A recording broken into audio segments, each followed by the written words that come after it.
Hello, my name is Casey Roloff. I am the CEO and co-founder of Seabrook, and I'm put together a webinar today for all of you out there that are still considering a purchase in Seabrook, but just want to understand how Seabrook's doing. How does it relate to the other market conditions that are out there?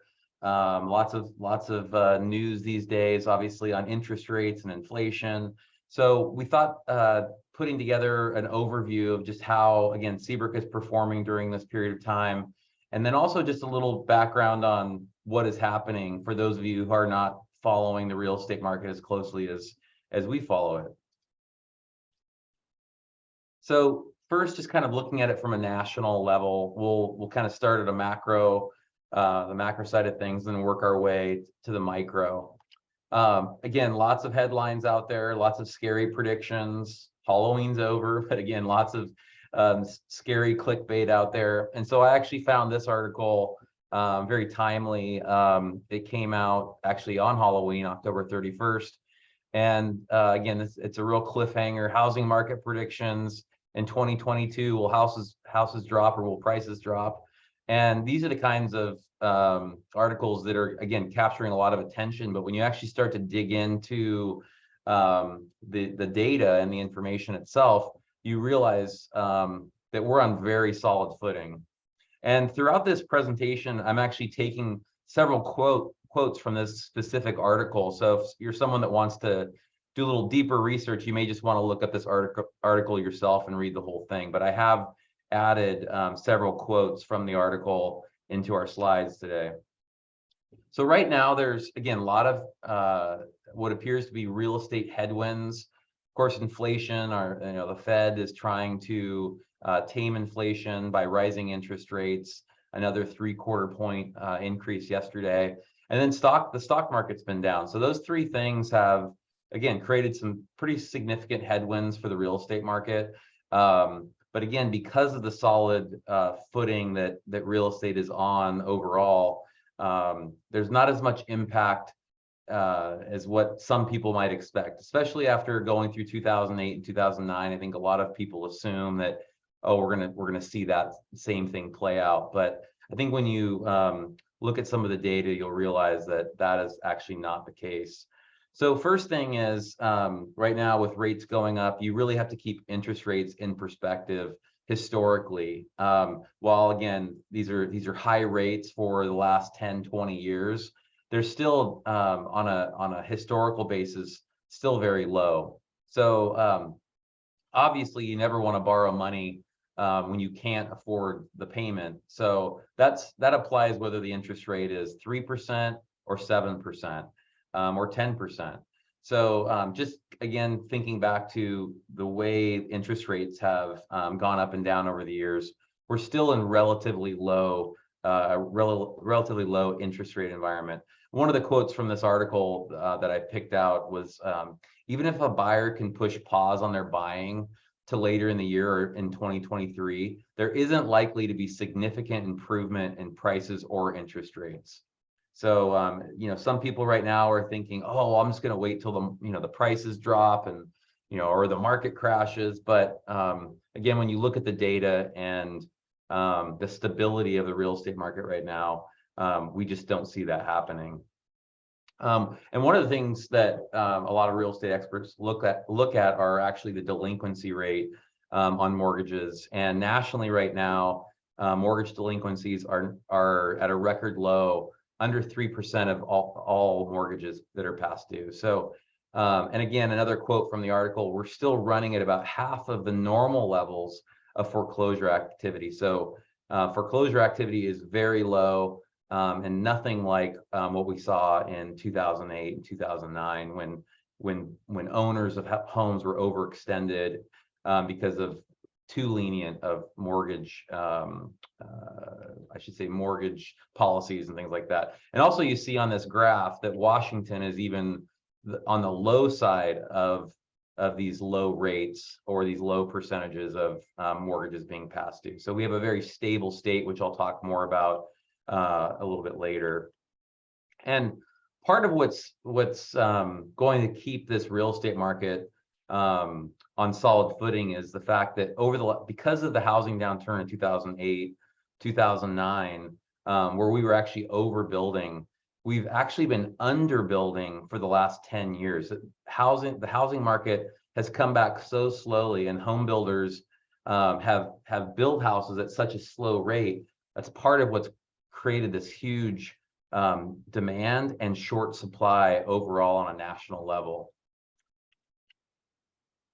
And one of the things that really hurt the real estate market in 2007, 2008 was that 90% were ARM loans, or I should say 90% less active ARM loans compared to 10 years ago. So people were doing adjustable rate mortgages left and right 10 years ago, or 12, 13 years ago, and that's really changed. And most people are going for fixed rates. Now, there are some exceptions, depending on where rates are. I mean, sometimes an ARM can make sense, but the problem in the last recession was that people were doing it because they couldn't afford the mortgages themselves. And one of the trends that is kind of countering what's going on right now is that the second home demand remains above pre-pandemic levels. The pandemic changed everything in our lives. And here you can see that the luxury second home rate locks were 152% higher in Q3 of this year than they were in Q3 of 2019. So even with interest rates increasing much higher than they were in 2019, there's still way more locks being made for second homes. And then so that's the buying side of things, but also the rental side of things. People that just want to go on vacation and stay in a short-term rental or a vacation, someone else's vacation home. This is actually very good news for people that own vacation homes are going to enjoy some of the revenue that the homes create.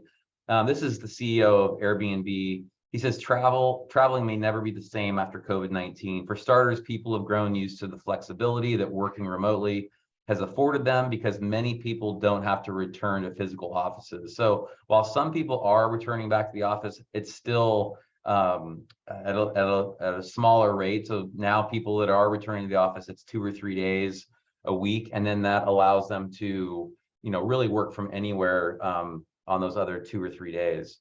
So a lot of people are choosing to drive away from the city, go to destinations, and have a better environment for working. Now kind of zooming into Washington specifically, because again, real estate is local, and we're very grateful to be in one of the strongest states economically. And that's also something that is going to continue to fuel Seabrook for the years to come. Just recently, this is October 2022 in Bloomberg, Seattle overtakes Boston as the 3rd richest US city by household income. Also right now, a lot of people are anticipating this huge transfer of intergenerational wealth. About $68 trillion is starting to come into the market and is going to reshape the economy. A lot of that will be people having a little more discretionary spending as far as second homes, vacation homes, and vacations just in general. So there's a lot of really good reasons as far as from an economic perspective to see why the future is bright for the state of Washington and in our case, Seabrook itself. And then just some more headlines that are recent about the state of Washington, the city. This one down here actually listed Washington as the 3rd strongest economy in the country, and it actually was ranked #1 overall for cities, small and mid-size U.S. cities for jobs. So again, Seattle's still a great place to live and work, and many of the people that are coming to our state are also looking to get out of the big city and go on vacation and or own a second home. Again, flexibility is here to stay because of the pandemic, pushing us into getting really good at being able to work from home, working from our laptop, and working remotely. I don't think anybody wants to go back to being in the office 5 days a week.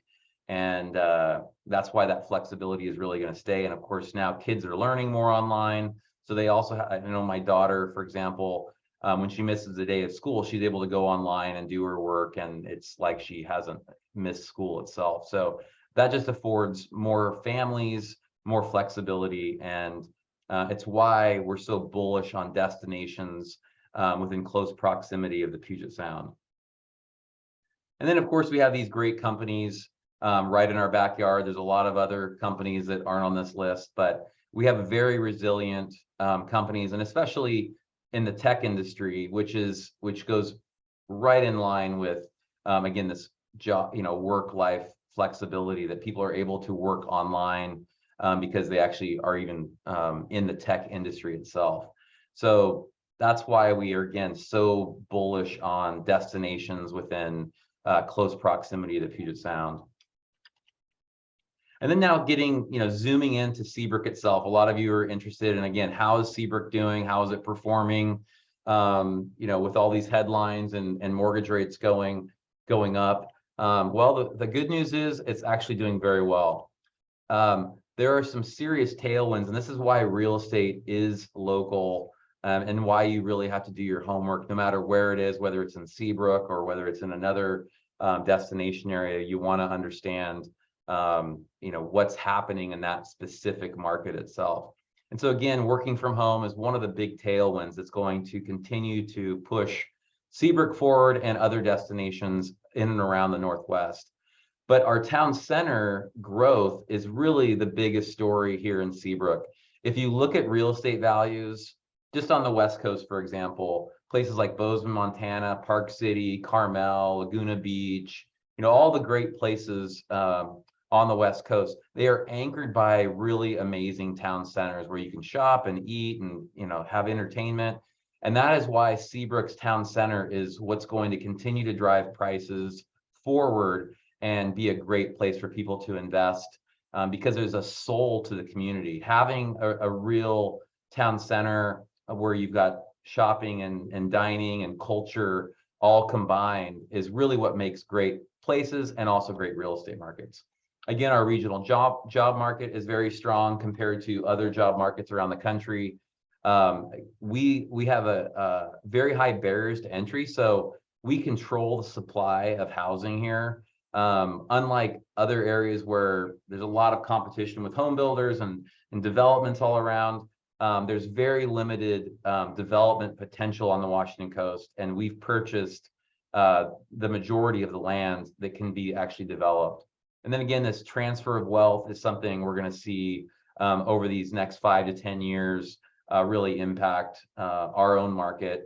And then the other thing that we consider a tailwind here is that Seabrook essentially has been a major construction zone, as this picture indicates. I actually took this picture today down in one of our neighborhoods. You can see the completed homes in the background, and we've actually grown as one of the fastest growing destinations in the entire Northwest. But all this new construction has been happening simultaneously. So again, while guests come out here in droves to rent houses and vacation, and people are buying homes to enjoy as second homes, there is a ton of construction. And so as that construction starts to slow down and the town is actually completed, it's only going to make the owner and the guest experience even better, which will, we think, drive rates up on nightly rates and also drive home prices up, because the guest and owner experience is just going to be more pleasant when you're not having to compete with, giant trucks and excavators and construction workers. So that's only going to get better. And actually, I have a map here. So we own this property north of Seabrook. Hopefully you can see my cursor. The Fernwood neighborhood is our newest neighborhood, and we'll be putting in a new road that goes out to the north so we can actually bypass the town center itself as we're building out these neighborhoods further east. So this is a really important connection, and we didn't own this land until about a year ago. We purchased this 220 acres. So that's going to allow us to, again, add this road that will come all the way out to the north and, again, bypass Seabrook itself. So again, that will improve the guest and owner experience by this summer by not having that heavy equipment coming in and out of town.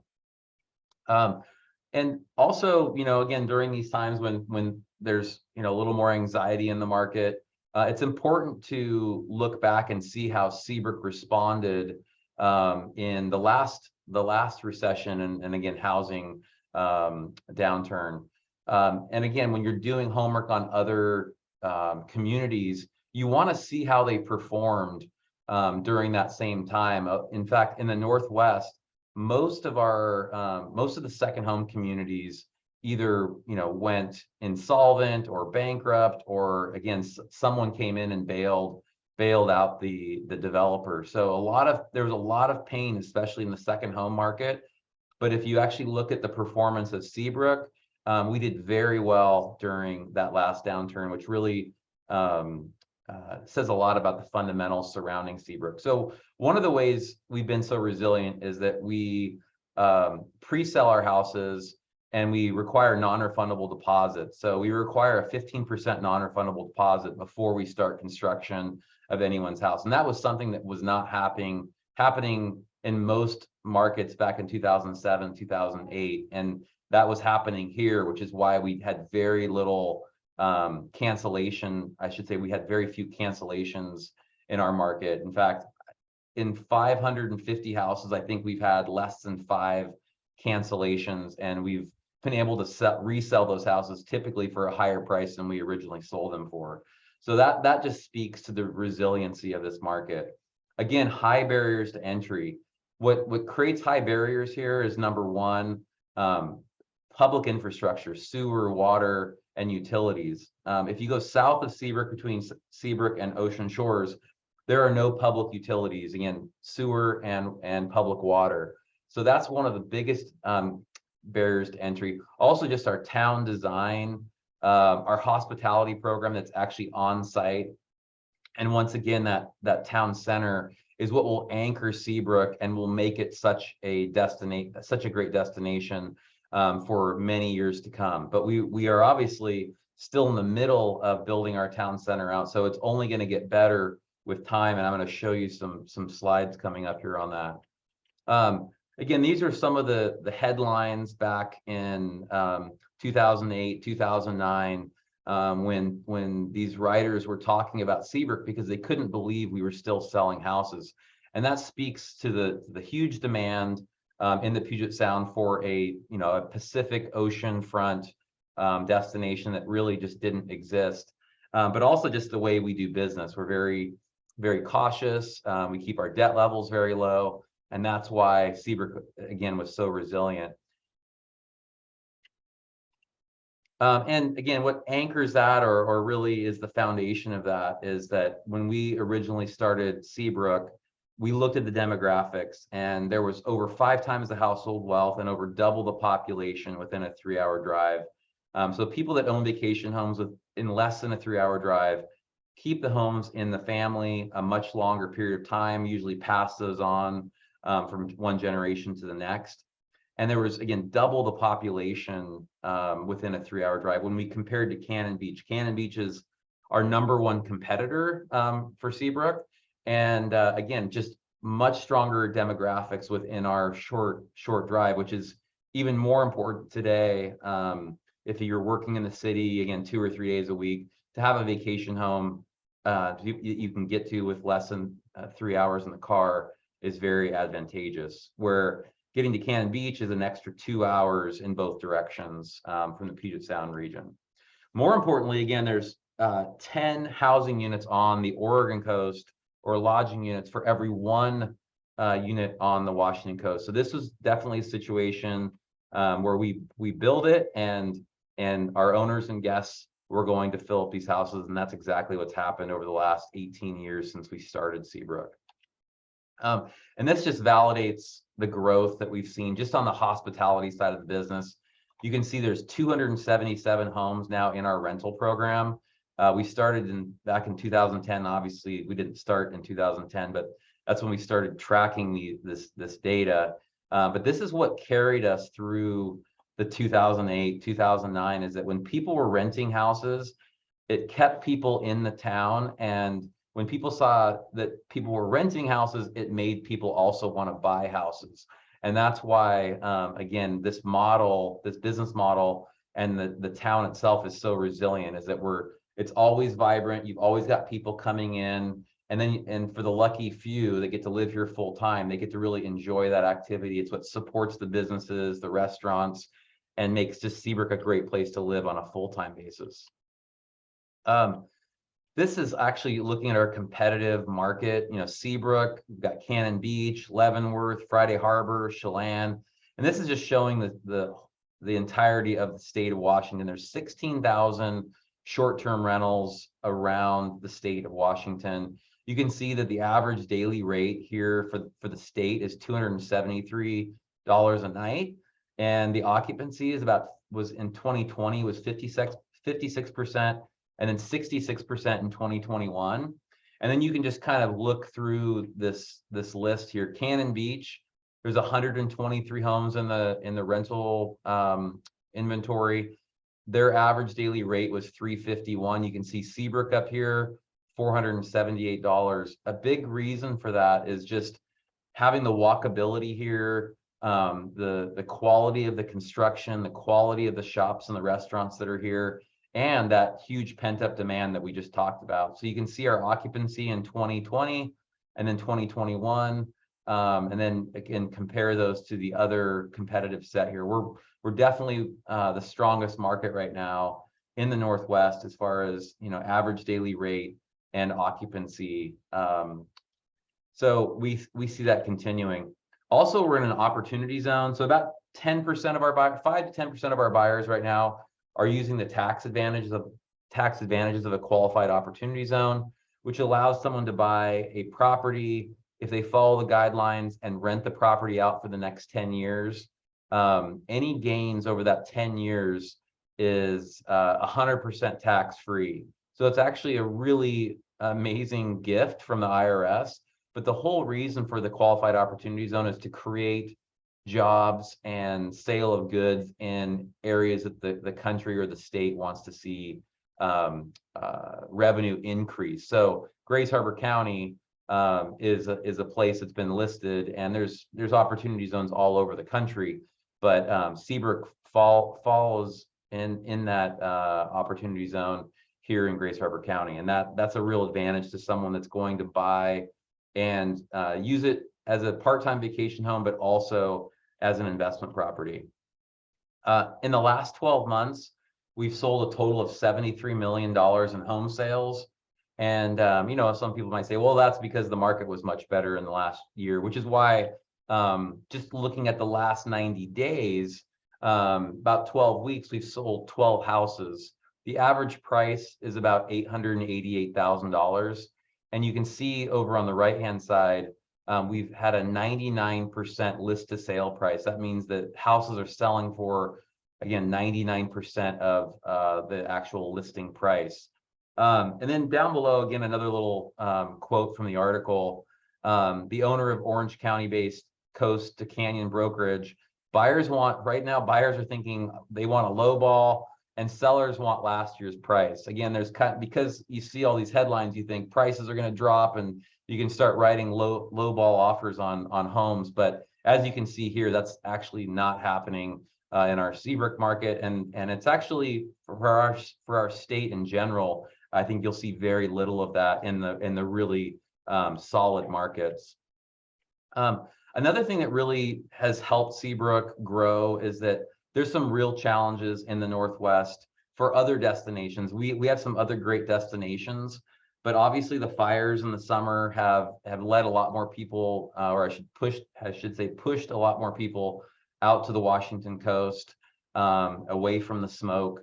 It can quickly ruin, you know, a lot of people's summer vacation plans. And then also the short-term rental regulations. A lot of these destination areas, short-term rentals are being prohibited or greatly depressed with regulation. And the difference with Seabrook is that we actually have built it in from the ground floor into our approvals with the county and all of the public agencies. And we don't have the problems that short-term rentals have because we have on-site management, we have 24-hour security. We just have very few problems that most areas do experience with nightly rentals, which is why they're trying to prohibit them. So that's a real tailwind for Seabrook. Again, the ferries, the fires, and then it's just getting more complicated to get on a plane as well. All of those things play well into Seabrook's future.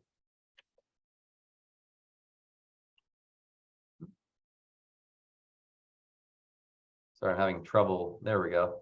And then there's some real game changers right now with Seabrook. For example, if you were out here this last summer, hopefully you had a good time and you enjoyed our shops and restaurants, but this next summer is going to be quite different. First of all, opening up this full-size grocer. We hired the same designer that designs metropolitan markets. We've got an amazing new operator that'll be moving in as soon as the building's done, that has some great grocery stores here in the Northwest. And it's a 13,000 square foot grocery store, so about the size of a Trader Joe's. So again, if you're living out here full-time or part-time, or you're just staying here for the week, or you're just staying here for the weekend, the experience in our grocery store is going to just make it a lot more fun. People won't be stopping and shopping on their way down for groceries, which just makes the trip longer. So this will allow people to get here quicker and enjoy their time here even more, having this grocery store in the town center. Also, we're adding a medical center. We'll be starting construction of that next year. So we'll have an urgent care clinic a mile down the road from Seabrook. And then we're also expanding our school so more people can live out here full time. There's a lot of young families that want to live here out here full time because they only have to be in the office a couple days a week, or they work remotely 100% of the time. But the only thing holding them back is the school. And this is just an image that we took today showing the new grocery store. You can see it's getting very close. We're expecting to open the new grocery store by spring break, or easily before summer it will be open, but it'll be a big game changer for Seabrook. And then also really expanding our restaurant options. In fact, right now, Vista Bake Shop and Frontigers, which is actually not on this list for some reason. Frontigers they're both expanding or doubling the size of their restaurant, so there's even more options. And then a new restaurant that just opened is actually Blue Juice and Salad Bar, which is a great healthy option for breakfast, lunch, and even late afternoon. So we're going to continually increase the quality of the food and the options for food. The next focus is having an Asian restaurant, actually an izakaya, which is a kind of a Japanese cafe, and we have an operator that is really excited to open that. And this just kind of puts our town center in perspective. A lot of people come out here and think, Seabrook's almost complete. So the blocks here on Market Street in this kind of turquoise color are really the completed building. So there's these 3 blocks that are, for the most part, complete. The orange is showing under construction or it's under renovation. So this is Vista Bakery. Again, they're doubling the size.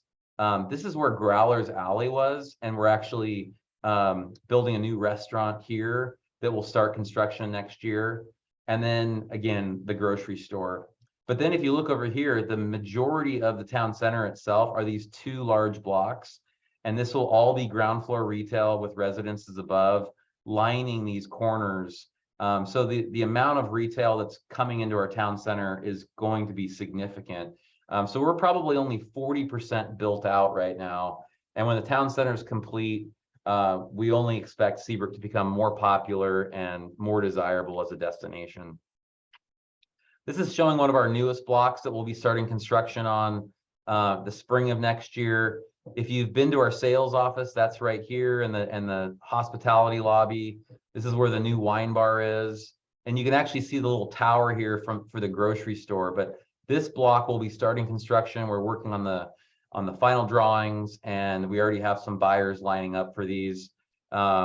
because again, 6 of these units will look straight out at the ocean, and even the units or the homes up here will have great angled views of the ocean, and then ground floor retail.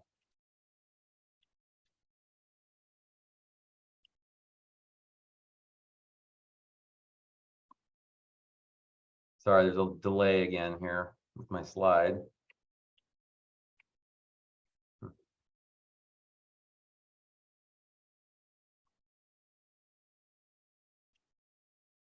Well, something's off here. Oh, here's another slide. I think it's just a delay, but this is just a different angle looking down the street. Again, the sales office is here. You can see this is all new retail that wraps around the corner, a new restaurant here on the corner that will look straight out at the ocean. And then this is back a little further east. You can see the new grocery store here on the left-hand side. And then this is Rising Tide Tavern here on this corner block. Of course, Frontigers is here, which is expanding also into this space. So they'll be doubling their footprint and actually making it, they're going to be going from the ability of doing 25 pizzas an hour to 125 pizzas an hour. So if you've been out here and had trouble getting a pizza, this is why they're expanding. They've been so successful. They didn't expect the demand. And so they're really increasing their production with this new space. And then this is where the next new restaurant will be. Right now it's planned for this izakaya. Again, residential up above and then retail down below. This is right across from, excuse me, right across from the Belfry or the old town hall. We took another quote here kind of as we finish this webinar. This is saying, you know, trying to time the market or predict what might happen next year is not the best home buying strategy. So again, a lot of people are thinking, I'll wait for prices to drop, but it's again not the best strategy. Instead, it's better to buy based on your budget and your needs. So if you're in the financial position, obviously, to buy and it's comfortable and it's something you really love and you want to do, you know, we think people should move forward rather than kind of sitting on the sidelines and waiting for something to happen. It does look like, you know, with all the fundamentals here in the Northwest, that the real estate market will stay strong for the long term. And this is just showing our newest neighborhood. You can see all the stars. This is the Fernwood neighborhood. These are some of the 12 sales that have sold in the last 90 days. And these houses are actually already under construction that are pre-sold. And we actually have a couple of spec homes that are under construction that just started for somebody that wants to be in sooner. But anyway, really excited about this neighborhood. This backs right up to our mountain bike trail system. And for people that, again, are more active, this is a great neighborhood. So thanks for taking the time. Again, this is really designed for people that have been considering a purchase, wondering if they should hold off. Hopefully the information I provided today gives you a better perspective on, again, what's happening in Seabrook, what's also happening in our state and around the country. For those of you who aren't following it like myself and other real estate professionals. So if you are interested in learning more about purchasing in Seabrook or want to understand what the best options are for you right now, don't hesitate to reach out to our sales team. Holly, Megan, Belinda are happy to help you and show you some of the new floor plans and some of the new finishes that we're offering with our new neighborhood. So thanks for taking the time, and we'll see you hopefully at the beach soon.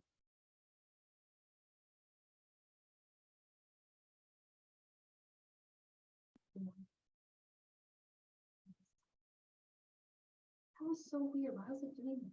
The slides? Yeah. Right.